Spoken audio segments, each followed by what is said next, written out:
I don't know if you wanted that or the commissioners might be interested. Oh, they should, yeah, I'm gonna attend. But, yeah, Do you want to take it or you want me to pass it around? pass it around.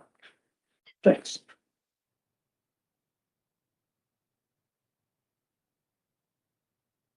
Thanks, Dylan, I forgot about that.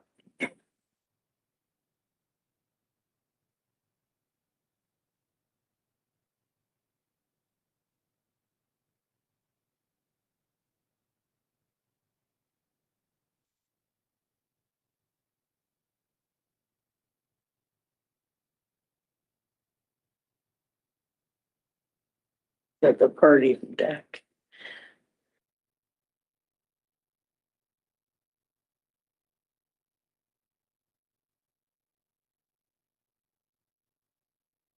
No, but I got, after one of my grandson's Christmas party, Christmas event in Grand Rapids that day, so I can't go.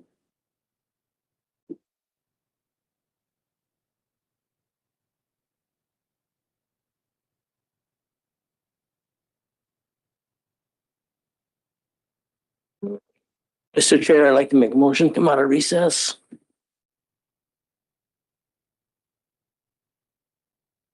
Second. Aye. Aye.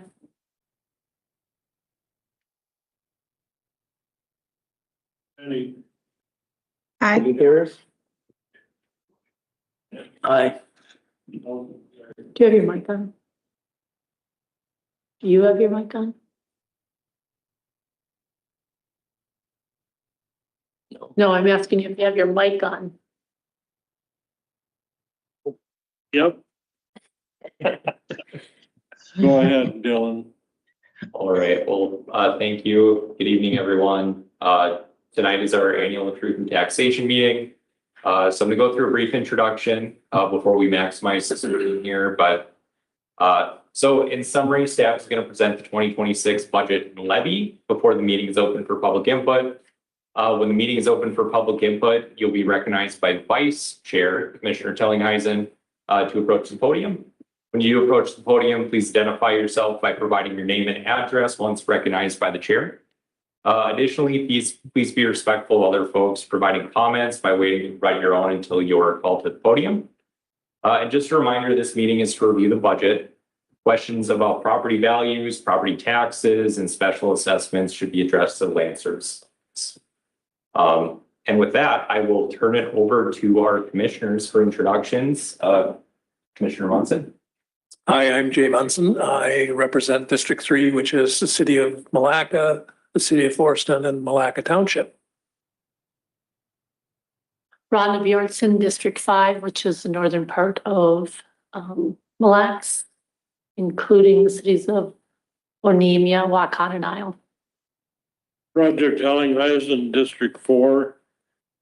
I'm basically everything on the east side of 169 from Princeton up to Turner to the lake, so a couple on the other side.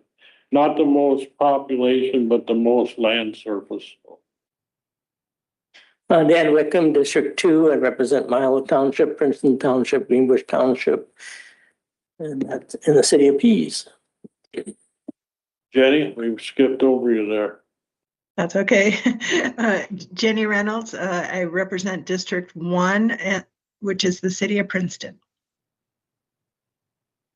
Hey.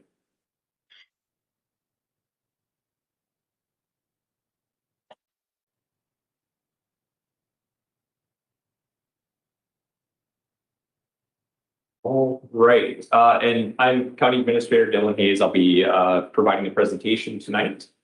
So we'll start off with our budget process. The budget process starts in May or July. department heads and supervisors review their budgets with ASO. July through September, the county board reviews the budgets with department heads, generally going through those line by line, identifying differences from the past year to the current year. On September 16th, the county board adopted the 2026 preliminary budget and levy. The preliminary budget and levy is the highest that can go for 2026. So that's the cap. It can always go down from there. In October, moving through November, staff continues to review the budget with the board, identifying areas where we can make cuts. In November, the T&T notices are mailed. And then tonight, December 2nd, we're having our truth and taxation meeting. And tentatively on December 16th, we would plan to adopt a final budget for 26. So budget and review, our preliminary levy for 2026 was $26,027,922. That's an increase of 3% over last year's final levy. As of today, we're looking at a tentative final levy of 2.15% increase. So a small reduction from that preliminary levy. Additionally, our tax rate, even though we do have a levy increase, our tax rate is projected to go down a little under 2%. And what that means, I'll get into as we move through the presentation. So budget review, where are your property tax dollars going? This graph provides by department breakdown as to where the levy dollars are going within Mille Lacs County. So starting at the top of the sheriff's office, public works, probation, outside agencies that could include the library, the SWCD, extension, historical societies, institutions like that. Land services, which includes the auditor treasurer's office, assessor's office, zoning and recording. CDS, which is both social services and public health, in addition to our veteran services office. Courts, so that's court admin. We are required to pay certain costs that are incurred by the court. County attorney's office, and at the bottom, capital improvements. You will note that administration or the administrative services office is not included in this chart. That is because that's a negative number based on the way we budget that. County programming comes into admin budget, and that amount is then used to offset other expenses within the general fund. Our next graph here is how that budget compares to last year. Starting on the left, as I noted, you can see a change there for administration, and that is simply based on where and how we're budgeting for county programming. County programming is the largest unrestricted, if you will, aid that we receive from the state. It's a little over $2 million, and essentially that is funding from the state that is intended to offset some of the cost of our services. As a political subdivision in the state, we exist to execute state law and implement state programs. They provide that funding to us to help us in doing so. Again, moving on down the line, on the left in the blue, you can see 2025's budget. On the right in that brownish color, you can see 26's budget. The dots are simply the percentage increase or decrease compared to last year. And then that gold or yellow line in the middle is at 0%. So looking at this, you can get a quick snapshot department by department and compare how the budget, how the allocation of those funds compares to 25. I'll also note that we did have some changes there as a result of reorganization. In 2025, we moved facilities to public works. We moved IT to land services. Those were both previously in administration, which is contributing also to the decrease that is noted for admin. So how does this compare long term? This is broken down a little differently, and this is broken down by service area. So we look at a few different buckets here. One is general government. That would include administration, land services, and any other basic, services. Most of those we provide right here in the historic courthouse. Public safety would include the sheriff's office, county attorney's office, courts, probation, CVS, which I mentioned before, social services, public health, and veteran services office. Public works, again, includes everything from roads to facilities, county ditches, parks and trails, etc., and then debt service. So moving top to bottom as it's laid out on the graph, you have public safety, CDS, general government, public works, and then debt service. You can see some fluctuation there over time as we move from 2005 on the left, 2026 on the right. But we do have some pretty consistent trends there as well. And just another way of breaking that down, each year, every county in the state of Minnesota is required to submit a summary budget report to the state auditor's office. That summary budget report is a way for us to compare ourselves against the other 86 counties in Minnesota. Because they break this down a little differently, it's not going to look the same as the other graphs. But on the left in the green, you can see the county 3-year average. So that is the average amount that Mille Lacs County has budgeted for those services in 25, 24, and 23. On the right, in that purple color, and this is the obligatory pause I have to give, note that I'm colorblind, so if the colors aren't making sense, I apologize, doing the best I can. But on the right, the second bar graph there is the left is the county that's statewide, the right is Mille Lacs. So for example, you can see in the general government, we spend a little bit more than average, public safety more than average, streets and highway more than average, less on sanitation, and so on down the line. Again, the expenditures are grouped in this way because it gives us a good benchmark to compare ourselves against the other 26 states. The other thing I'll note, or one other thing I'll note, is utilization of reserves. So reserves have historically been played a major role in the county's budget. That could be instances where we're using reserves, which is essentially drawing down our bank account to lower the next year's levy. Or as you can see in 2020, where we had limited reserves starting in 21 and 22 to build those back up. As a result of, based on our fund balance policy and guidance by the state auditor's office, we're required to maintain a certain level of reserves with respect to our expenditures. One of the big reasons for this is that most of our funding comes in a couple months each year. That is when property tax settlement happens halfway through the year. And then again in December, oftentimes that aligns with when we're receiving state funding, which also makes up a large part of our revenue source. Oftentimes those payments are coming in July and December. As a result, we oftentimes have to carry many months with limited revenue. So we need those reserves to make payments in the meantime. One of the things I want to note here in particular as it relates to 2026's budget, you can see on the far side of this graph, and that's 2024, that is the latest year we have audited figures. We do now exceed our fund balance policy. We did not budget for a substantial drawdown of reserves in 26, knowing that we're coming in with a anticipated 2.15 or 2.5% levy increase.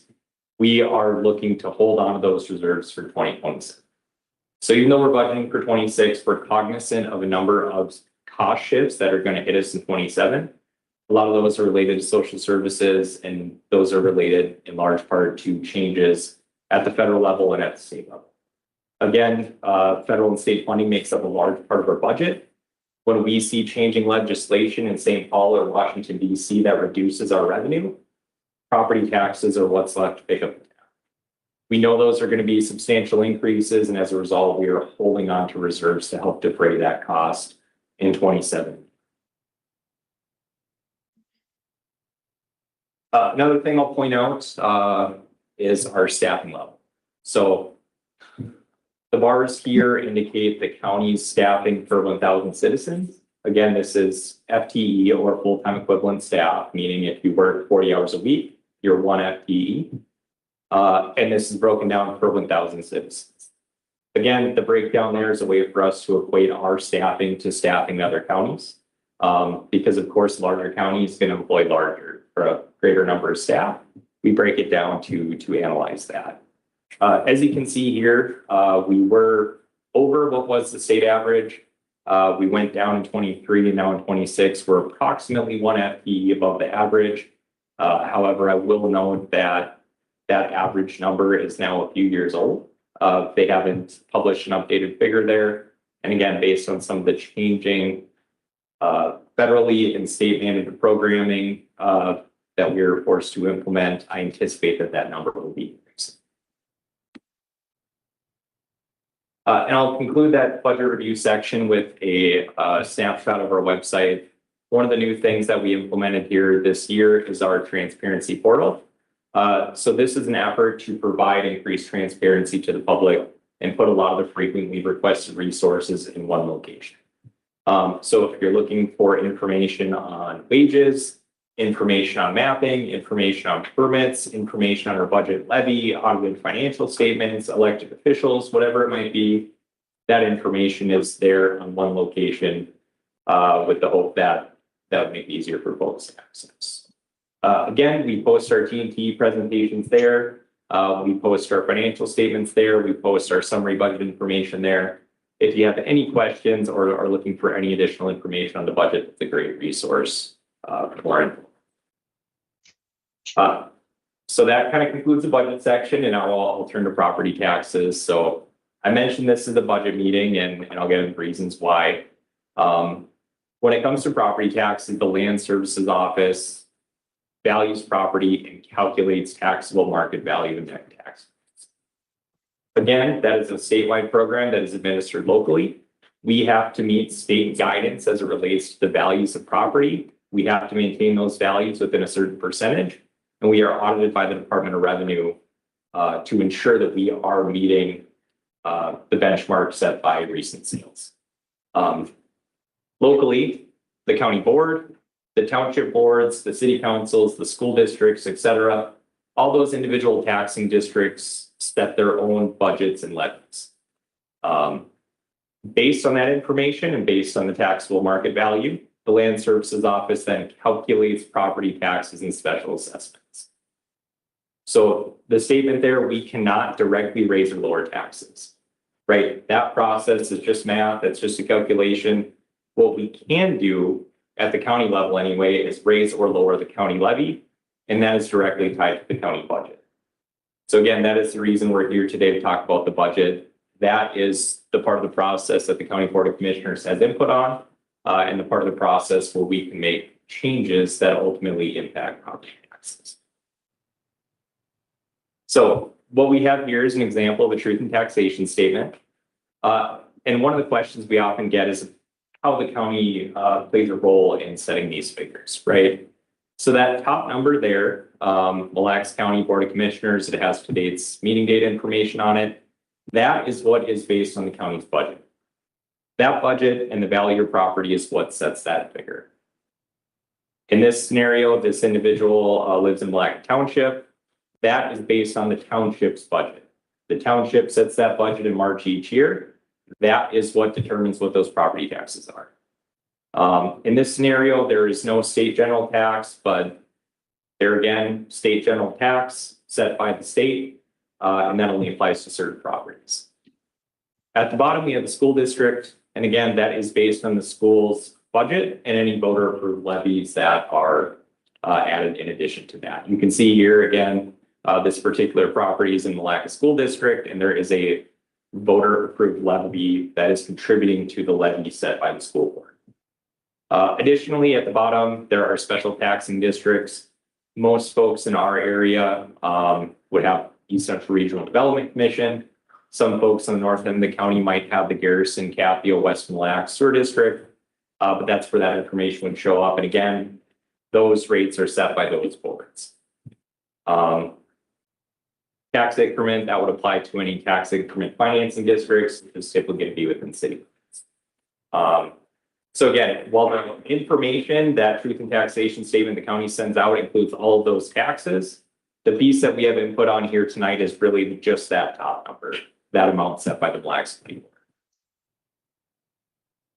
So diving into this a little bit, how does that budget impact taxes? In summary, how the budget process looks is that when we go through each and every department, each and every line item, we total up all of those expenditures. In 26, that number is approximately 56 million. We then look at our revenue, and that is non-property tax revenue. So that can be county program aid, like I mentioned earlier. That could be funding from the federal government, that could be other funding from the state government, that could be grants, could be a whole host of things, right? Basically, then it's just math. We take the expenditures, we subtract the revenue, and that is then the county tax levy. That is the remaining amount that we need to fund operations. Again, that is based on the budget. If expenditures in the budget is decreased, that number is also going to decrease. That is what we're looking for input on this evening, is the county's budget. I will note for those of you who are quick with math in your head, that those numbers don't add up. One of the things I did include in there is things that we consider restricted revenue sources. So a good example of that might be solid waste funding. We get solid waste funding via a SCORE grant from the state of Minnesota. What that means is if those expenditures exceed the SCORE revenue, we're drawing on those restricted reserves to make up the difference and not property taxes. We have a number of those programs. It could range from SCORE funding, like I mentioned. It could be the DARE program. It could be the K-9 program. It could be gravel tax. There are a whole host of things for which we have restricted revenue sources that don't end up pulling from the levy. So where do we go from here? We have that county levy. Again, just a hair under 26 million. What the calculation looks like from there starts with the county net. That net tax capacity is the total of all the properties in Mille Lacs County. So if you were to add up all the property values, multiply that by the class rate, that is the number you would get. That's 39 million. From there, we determine the tax rate, and that's simple. You take the levy, divide it by net tax capacity, and that gives you your tax rate. That is critical for the rest of the property tax calculation. So we're going to run through an example property here. In this example, we have a home with a $300,000 value. Once you factor in the homestead market value exclusion, that goes down to $280,500. From there, we multiply it by the class rate. The class rate is going to depend on the property type. Properties that are classified as commercial, for instance, are going to pay a higher class rate. But in this scenario, dealing with a residential property, it's 1%. $280,500 multiplied by 1%, you get $2,805. You take that number, multiply it by the tax rate, and you get a county property tax amount of $1,819.35. So everything I just explained, all those calculations, that is what takes place down in Land Services Office. That is automated through our tax software. Again, once you input those values and input the county's budget, the rest of it is just math. So everything laid out in a full example here, from start to bottom, starting with the county expenditures, subtract the revenue, you get the levy, take the tax capacity, get the tax rate, so on and so forth. This is what it looks like. I will note that this particular example is at a 2.15. That is what we're tentatively looking at our December 16th meeting, not the 3% that was noted on the TNT statements. Again, that 3% is the cap. We can always go down from there before the final budget is set in December. So that was an example for Mille Lacs County. That same calculation is repeated for every single taxing district. So if you have, again, going back to our example, Mille Lacs Township, you take all the properties in Mille Lacs Township, take the township's budget, and carry out the same calculation. In this example, if we were to go from a 3 to a 2.15% increase, you can see there is a slight decrease, but again, not huge based on those percentages. One of the things we look at then is how does our levy compare to the tax rate? Again, the levy is what is set by the board. That tax rate is a result of the calculation. And you can see that those two things don't always line up. As an example, 2026, even though that levy, which is indicated by the bar on the far right of the graph, is increasing, the county's tax rate is going down. That can be for a number of reasons, but generally that means that we had more properties, more value, more development, which increases the total amount of taxable property. The reason I like to highlight this graph is because I hear from folks all the time, hey, I put an addition on, I built a new house, that means the county's getting more taxes, right? No. That just determines how much of the levy is paid by each individual. A good way to think of it is a piece of pie, right? If you have more people at your party and you have the same slice of pie, that just means you're all paying, or you're all getting a smaller piece, right? That's kind of the way to think about it. So. And then the last slide before we get to public input, just a little benchmarking with some of the other counties. Unfortunately, in 2025, Mille Lacs County had the highest tax rate in the state at 66%. Again, unfortunately, Mille Lacs County is every year we're in the top 5. I've only been looking at this for the last 4 or 5 years, but that has been consistent. We're always in the top 4 or 5, along with Kennebec, Carleton, St. Louis, Monoman. There's a lot of reasons for that. A lot of things we're probably not going to get into tonight, but you know, suffice to say that there's a reason those 5 counties are generally always in the top 5. Again, our estimated tax rate 26 is 64.8%. That is higher than the average tax rate from 24 at 37.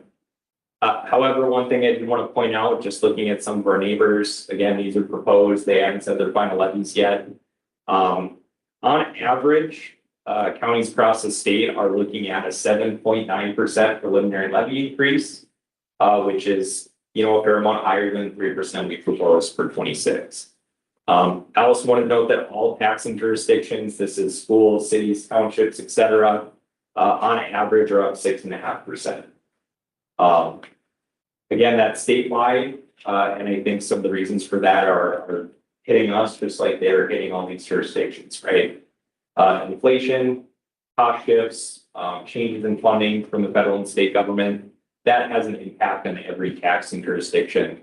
And that's one of the reasons we saw such an increase in proposed county levies across the state this year. So that is the end of my spiel. We're now at the public input section. So in a few minutes, the county board is going to open the public hearing.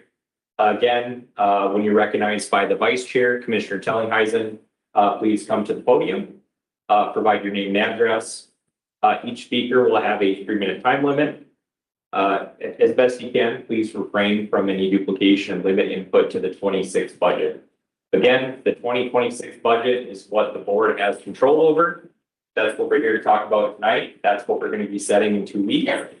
If you have questions regarding the value of your property, questions regarding the way taxes are calculated, questions regarding special assessments or other taxing jurisdictions, please direct those to the Land Services Office.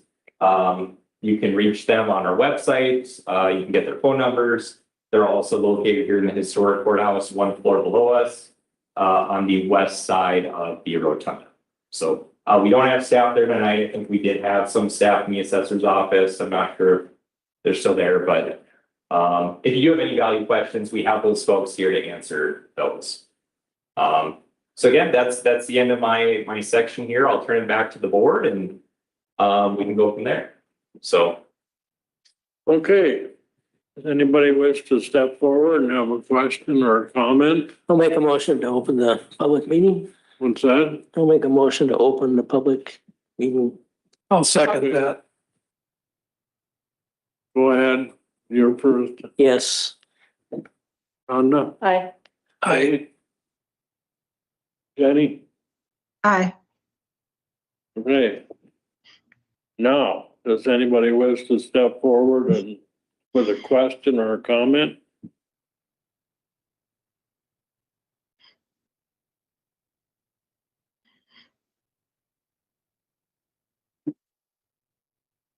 Don't run into each other coming up here. So there we go. That chart with the $56 million one. Say, would you give your name and address first? My name is Nick Burlow.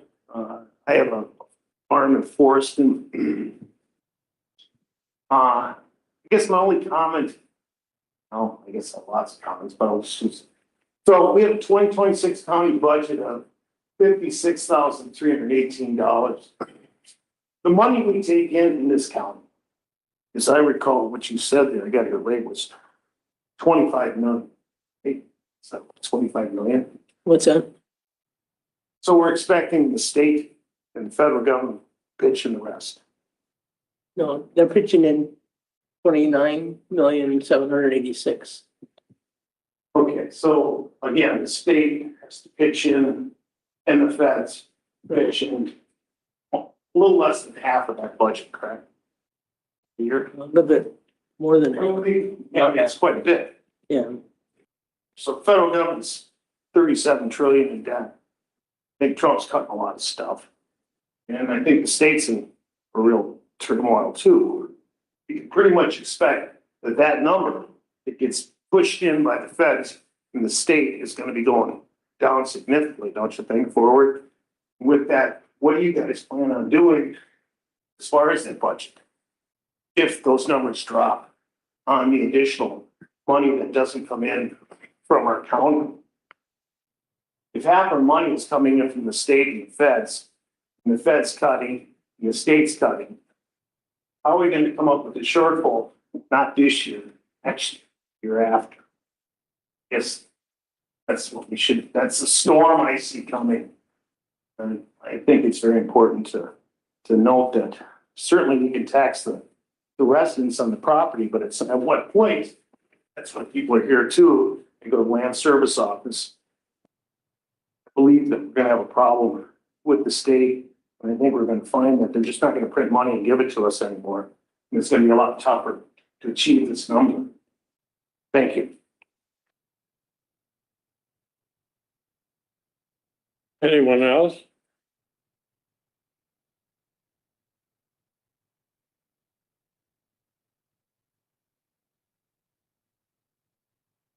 Blake Johnson, Onamia. So you said Mille Lacs County historically, the last 5 years that you've been here have been in the top 5 of counties for expenditures for highest taxes, Highest tax rate. highest tax rate. So you said we won't get into the reasons for that. Do you have any examples of why we're in comparison to Hennepin County or Wright County or City of Duluth, for example? I guess that's my comment and question. We don't have, one reason we don't have as much industrial property as some other counties have. Like Sherburne County, the more industrial base you have in your county, you have higher tax rates or more taxable advantage. We don't have that in Lacs County. We're mostly residential and farm. So kind of expanding on that, one of the things I'll note, I put up the slide here on the tax capacity. So in this example, we're talking about a residential property, as Commissioner Whitcomb noted, that's taxed at a 1% rate. When you have commercial and industrial property, oftentimes you're talking about a 2% rate. So now you have just doubled your tax capacity, which would in theory, right, have your tax rate. So when you look at counties like Wright County, Stearns County, Sherburne County, those that have a lot of commercial and industrial development, they have a much higher tax capacity, which helps to reduce that tax rate. And that's one of the things that you can see in common with some of the counties we have here in the top 5. St. Louis County, while it includes Duluth, also has a lot of undeveloped land in the north end of the county. Mahnomen, I used to drive through Mahnomen a lot. There's not a lot going on there. Similar in Kennebec, right? You have more, but there's also not a ton of commercial or industrial. So that is definitely one example that impacts our tax rates here. If it's okay with the commissioners, I'll address other question about next year. So one of the things I mentioned we're looking at for 27 and beyond is our reserves. So we are in a really healthy position right now in our general fund reserves. The hope or the thought is that we can use that in 27 and beyond, when we know that is really going to be impacting us, to try and drive those increases down. That's going to run out eventually, but if we can take that in a piecemeal basis and use a little bit at a time to help drive that down, that will help to make a difference when we anticipate some of that funding going. One of the other things that counties are doing from a broader perspective is seeking hopefully some legislative changes to help find efficiencies and to look at the way we administer programs here in the state of Minnesota. There are some programs, for instance, in our CDS department that in Minnesota are administered by the counties, but we're one of only 10 states that administers it in that way. All of the other 40 states, that is done by the state. And unfortunately, while we currently receive a fair amount of state and federal funding for that, some of that's going to be going away. So I think some of the counties collectively are looking to the legislature to provide some answers. We are using their computer systems. We are using their funding. We are doing this because the federal and state government said we have to do this. If we are being required by them to do this program, it leads to a reason that they would also chip in on some of those costs and help defray some of the increased expenditure associated with that. So that's one of the things we're looking at. Unfortunately, there are also some things that we don't know, especially as it relates to some legislative changes here in the state of Minnesota in particular. There are new programs we'll have to implement that we don't know what the cost is going to be. And that is unfortunate, but that is, again, one of the things that counties collectively are seeking some answers on. So we can plan and, again, hopefully, if it's a state mandate, seek state funding to implement those programs.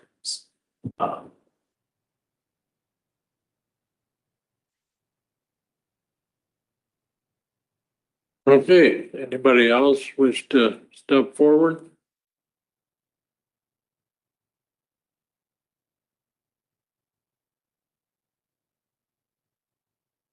I'll ask once more, anybody else want to step forward, comments or questions? If not, we're gonna need a motion to come out of public hearing. I make a motion, we close the public meeting. For a second, Second. all in favor, starting with Jay, Hi. Aye. Jenny, Aye. Dan, Aye. I as well. Okay. Now we need a motion to adjourn. I'll make a motion to adjourn. Second. All in favor, starting with Jenny, Aye. Rhonda, Aye. Jay, Hi. Dan, Aye. I myself. Okay. Thank you, everybody, for coming. Thanks, Dylan, you did a great job. Stay warm.